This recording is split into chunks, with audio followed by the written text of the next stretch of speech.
नमस्ते। आज सवेरे माननीय आयुक्त महोदय ने वहाँ पे उनके ऑफिस में बुलवाए थे। वहीं पे माजी आमदार महोदय श्री आशिफ शेख साहब वहाँ पे थे और उन्होंने तकरार की थी कि जो नसीम मीना नगरी स्कूल है वहाँ पे कुछ स्लैब गिरा है। तो वह तात्काल हम वहाँ पे गए और वहाँ का दौरा किए।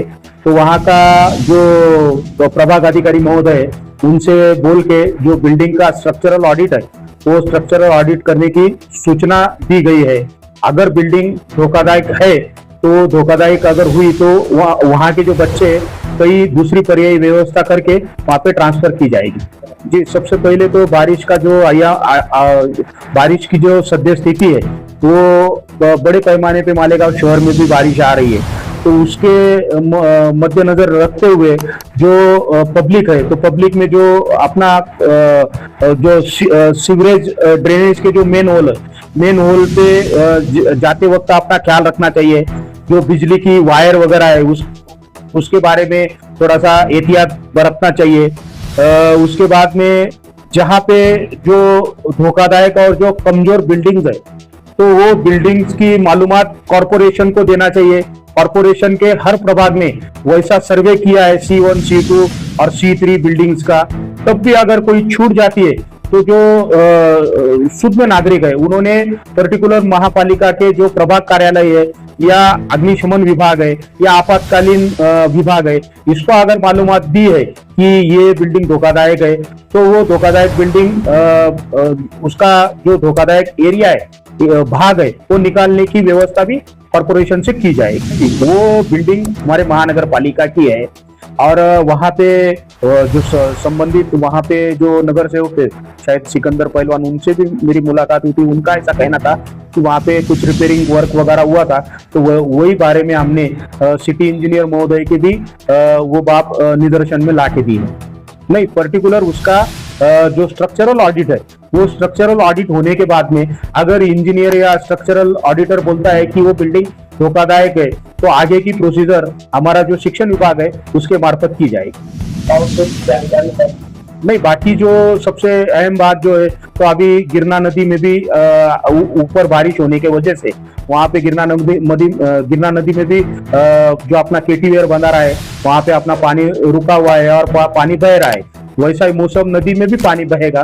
तो हिसाब से अपने जो नागरिकों से यही अपील है कि जो आपके बच्चे हैं तो उनको ख्याल देना चाहिए। वो पर्टिकुलर नदी में जाके नहाते हैं और उससे काफी जानी नुकसान होता है तो उसके लिए अपने बच्चों पे तवज्जो रखना चाहिए। उनको जो रिवर एरिया है जो नदी एरिया है वहाँ पे नहीं जाने देना चाहिए। खासकर जो हमारा कॉर्पोरेशन का जो अमला है तो जहाँ पे जो धोखादायक स्पॉट है जो हमने आइडेंटिफाइड किए तो उनको भी हमने सूचना दी है पर्टिकुलर कि वहां से अगर कोई धोखादायक परिस्थिति निर्माण होती है तो वो लोगों को नजदीक का जो स्कूल या कोई मंगल कार्यालय वहां पे रखने की व्यवस्था कॉर्पोरेशन ने की है। वही तौर पर हमारा जो कॉर्पोरेशन है ये जो मानसून के लिए मुकाबला करने के लिए हमारा कॉर्पोरेशन और अग्निशमन दल तैयार है। इसीलिए हम नागरिकों से अपील करते हैं कि सुरक्षित रहो और सतर्क रहो। जी, हमारा अगर कोई ऐसी इमरजेंसी सिचुएशन तैयार हो जाती है तो सबसे पहले हमारे जो लो लाइन एरिया है तो वहाँ पे हमारे कॉर्पोरेशन के तरफ से या हमारे अग्निशमन विभाग के तरफ से वहाँ पे धोखादायक धोखे की परिस्थिति की सूचना दी जाती है। पर्टिकुलर जो पाटबंधारा विभाग है वहां से हमको मालूमात मिलती है कि इतना MCFT पानी छोड़ा गया है तो वो हिसाब से जो जहां पे पानी ठहरने वाला है वो एरिया में हमारे नागरिक हमारे कर्मचारी जाके वहां पे सूचना देते हैं और जो धोखादायक स्पॉट्स है तो वहां के नागरिकों को जो सुरक्षित स्थल है वहां पे निकालने की व्यवस्था करते हैं। उसके बाद में कॉर्पोरेशन का जो अग्निशमन विभाग है पूरे साजो सामान से यहाँ पे लैस है। जो हमारे कॉर्पोरेशन के अग्निशमन विभाग के पास में दो फ्लेमेबल बोट्स है जो OBM के साथ में अगर कहीं पे कुछ ऐसी सिचुएशन होती है तो पर्टिकुलर कॉर्पोरेशन की जो हमारी व्यवस्था है तो उससे बोट के सहारे से भी रेस्क्यू किया जाता है।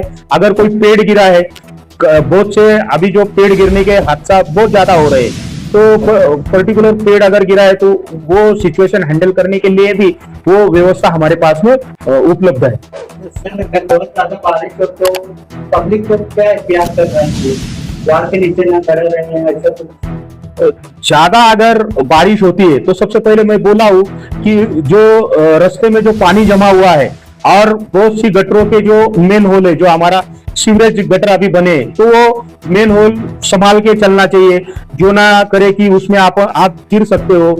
जो बिजली की वायर है तो बिजली के वायर या जो खंभे है वो खंभों को टच नहीं करना चाहिए, जो कि उसमें करंट रहने के चांसेस होते हैं। और अगर वैसा है तो जो आपातकालीन व्यवस्था है, जो महानगर पालिका के अग्निशमन विभाग और आपातकालीन व्यवस्था है, इसको फोन नंबर्स के द्वारा आपने मालूमात देना चाहिए। जो अपनी विद्युत उपकरण है घर में, अपन जो विद्युत उपकरण है तो वो गीले हाथ से उसको टच नहीं करना चाहिए। अगर बहुत से जो बच्चे हैं तो यानी जहाँ पे बांधकाम शुरू है वहां पे खड्डों में खेलते हैं, तो वो खड्डों में खेलने के पानी का अंदाजा आता नहीं है और उससे भी डूब के कुछ हादसा होने की शक्यता होती है। तो वहां पे जाने के लिए भी लोगों ने एहतियात करना चाहिए। जो घर में अगर पानी घुस गया है तो उसको साफ करना चाहिए, कि जो न करे कि कुछ रोगराई की हालात पैदा ना हो। खासकर जो बारिश में अगर आप गाड़ी चला रहे हो तो गाड़ी चलाते वक्त भी आपने आपकी केयर करना चाहिए, काळजी लेना चाहिए। धोखादायक जो जगह है, जैसे अपना केटीवेयर बंदारा हुआ, नदी का जो एरिया है वो हुआ, वहां पे बहुत से लोग अभी अपने कुछ साइकिल चलाते हैं, कुछ सेल्फी लेते हैं। तो ये भी बात है, ये भी जो बातें हैं तो ये अवॉइड करना चाहिए, टालना चाहिए। बहुत से लोग है कि बच्चे लेके वहां पे पानी दिखाने लाते हैं, तो ये अवॉइड करना चाहिए, कि जिससे क्या है कि कोई घटना ना हो जाए। और अगर उसके बावजूद भी अगर कुछ घटना होती है तो हमारा कॉर्पोरेशन के जो आपातकालीन दस्ता है या अग्निशमन विभाग का जो दस्ता है, तो इसको तात्काल आपने खबर देना चाहिए और तात्काल खबर देके हम हमारा वर्क शुरू करेंगे। जी, हाई अलर्ट है ही उसमें। पर्टिकुलर क्या है कि अभी मैं टीवी पे एक न्यूज आई है कि कल जो है तो कल यानी जो बादल फूटने का और बहुत बड़े पैमाने पे बारिश होने का आशंका माननीय जिलाधिकारी महोदय ने सूचित की है। और वो हिसाब से नागरिकों ने भी अगर कोई बहुत जरूरी काम है तभी आपने घर से बाहर निकलना चाहिए और पानी में ना जाए, उतना एहतियात लेना बहुत जरूरी बात है। नहीं, इधर अभी हमने जो छावनी पुलिस स्टेशन के पीआई साहब है उनसे भी राब्ता कायम किए थे, बातचीत किए थे। और अगर कोई लोग अगर ये जो सूचना है, ये सूचना का अगर पालन नहीं करेंगे तो निश्चित उन पे दंडात्मक कार्रवाई बोलो या फौजदारी स्वरूप की कार्रवाई करना अनिवार्य है। यही हम बोलते हैं कि अगर जहाँ पे डेंजरस सिचुएशन है, धोखादायक स्थिति है, तो वहां पे नागरिकों ने जाना ही नहीं चाहिए। पिछले टाइम भी जो अपन वहां पे जो हेलीकॉप्टर वगैरह लाए थे और उनको रेस्क्यू किए थे, तो उसकी वजह वही थी कि उनको नागरिक बोल रहे थे कि अभी धोखादायक स्थिति होने वाली है। और पर्टिकुलर हमारे विभाग ने वहां पे जाके धोखा की सूचना दी थी, लेकिन तब भी वो लोगों ने ओवर डेयरिंग करके वो वहां पे गए और उसके बावजूद क्या हुआ ये सब मालेगांव शहर और आपको पता है। Thank you.